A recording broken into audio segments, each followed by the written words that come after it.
Yo, what's up, bros? We are returning with our ranking of the top artillery general tournaments. We will be ranking the 10th, 9th, 8th, 7th, and 6th best artillery generals in the game. When we left off, our boy Weidling was ranked number 11th.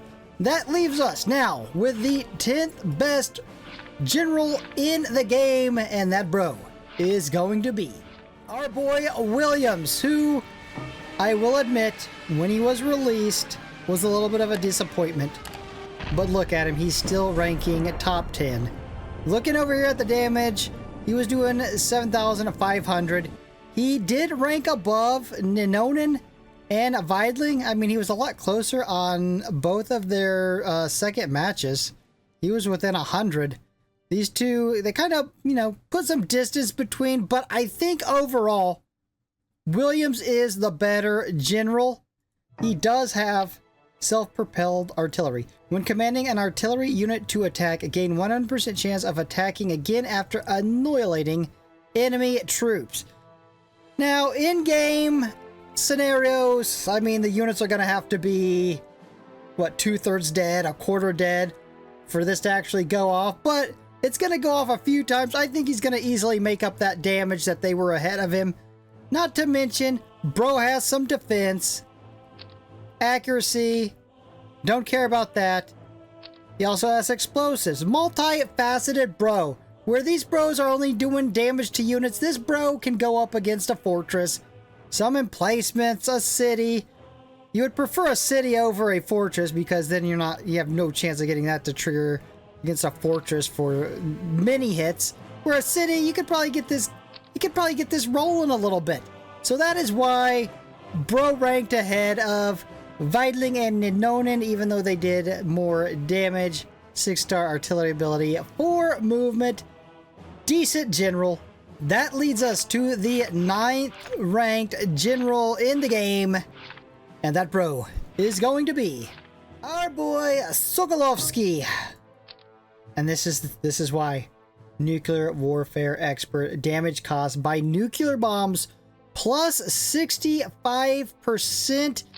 As I mentioned, throw this on him, damage caused by nuclear bombs plus 36%. And now you're doubling nuclear bomb damage. He also has strategic attack. After commanding a unit to attack, if the target is not annihilated, there is a 100% chance that the tracking mark will be added to the target. Targets with tracking marks receive 20% more damage. Lasts for 1 turn. I mean, that's pretty good. You got some tank bros rolling in on a major general. You're going to take over half his health real quick with a nuke.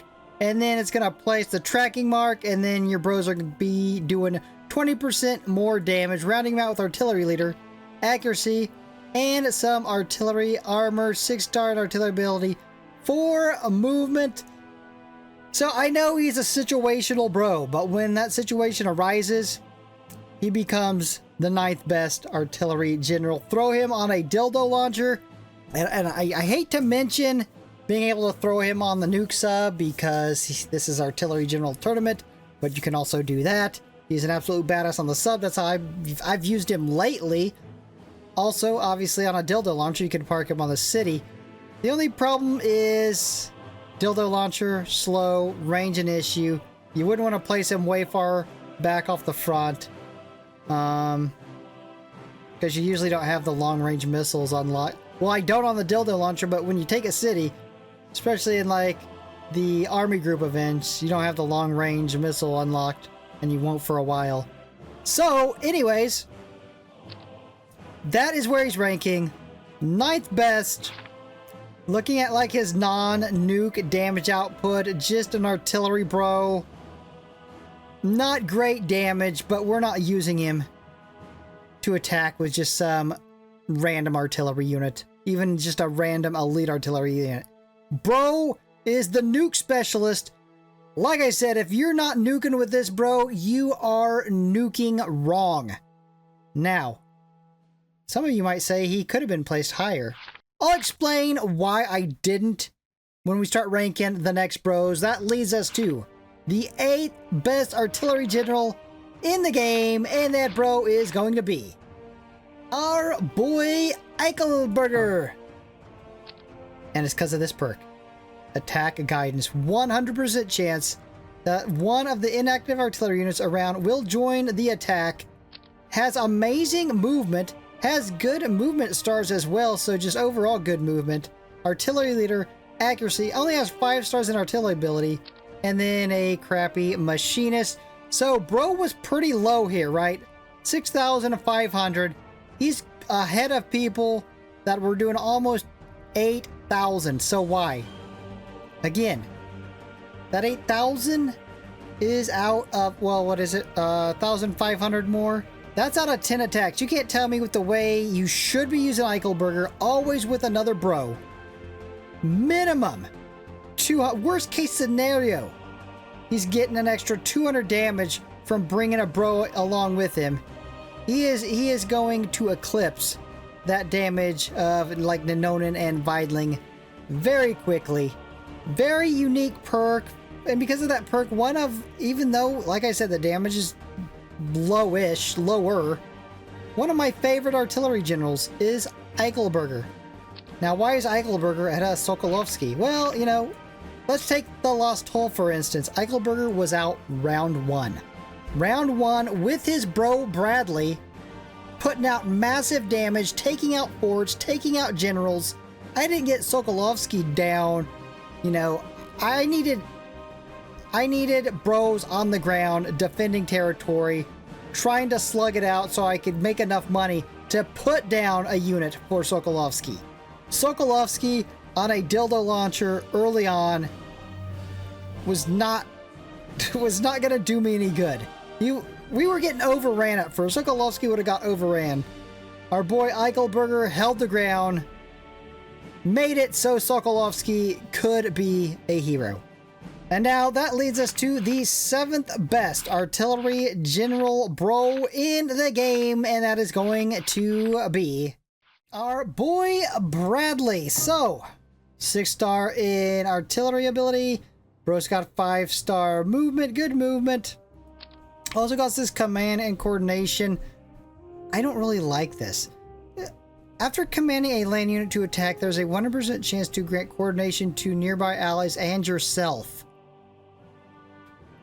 And yourself, but only for 1 round. The round you attack in, so you don't... Why would it even list it gives it to yourself when you'll never be able to use it unless you have, unless you're on the, like, a walking Stuka, or you're on, or you got the Excellence Medal? It doesn't make sense. It's no use to Bradley the way it is on any of those scenarios that I didn't just mention, which are very slim. But anyways, he can give it to other people, I suppose, and give them 50% damage. Plus there is this nullify negative status. I just don't understand that. It should be 2 rounds. EasyTech needs to fix this to 2 rounds. Anyways, artillery leader, accuracy, and fear of victory, and inspiration. Bro's doing, you know, 8,200, 8,800. Which puts him close to the 2nd attack Brooke had, but because of that first perk, and if it was 2 rounds, I mean, I might put him ahead. But it's 1 round and it doesn't boost him at all. That pisses me off.